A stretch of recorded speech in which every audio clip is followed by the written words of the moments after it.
just started my morning cardio, and I'm going to put some screens up and show you guys what's going on with food, protein, carbohydrates, fat, calories, and my, I guess my average of calorie burn, both active and resting.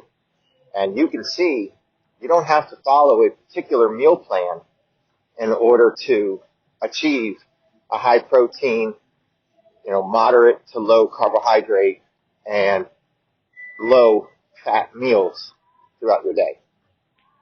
And I always say, look, if you follow a carnivore or a keto or paleo or some type of a meal plan, because that's the motivation that you need in order to not eat donuts or cookies or garbage throughout the day.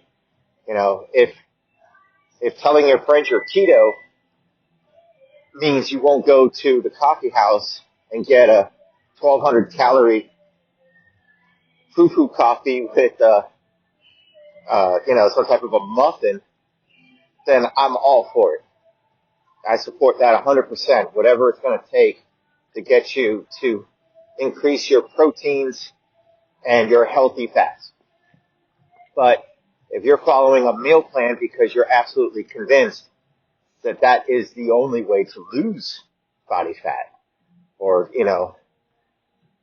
you're getting brainwashed by these clowns that are pushing products on you on YouTube, telling you how bad carbohydrates are. The best one is that one saying there is no essential carbohydrate, so you don't need it.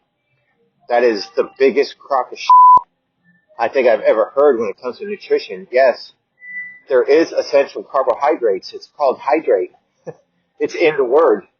It's hydrate, carbohydrate. You need that.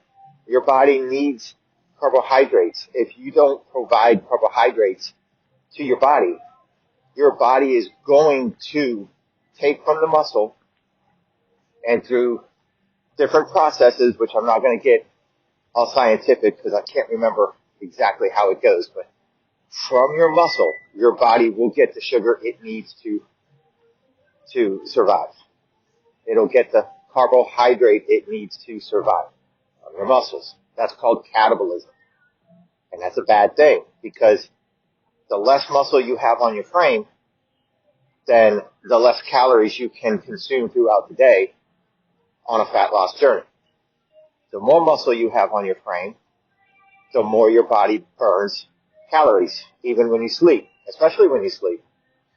In fact, you burn very little calories when you sleep, but all those calories you're burning is like 100% fat calories.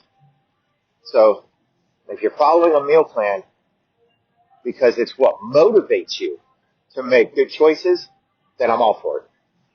But again, if you're following a meal plan because you think it's the only way, then I ask you to seriously rethink what you're doing, because you're going to go down a rabbit hole that is unsustainable. Americans especially love food. We love social events around food and drinks. We just love it. I mean, look at YouTube. Look at Facebook. You can't scroll without finding recipes. Constant recipes of really scrumptious looking food. And especially around the holidays, everybody's having parties and stuff, and you are going to resent your diet choices by depriving yourself of what it is that got you, into your social events and stuff. So really consider what you're doing, the diets that you're on. My suggestion is a balanced meal plan, and I got videos to help show you how to do that. So make sure you subscribe and comment, please.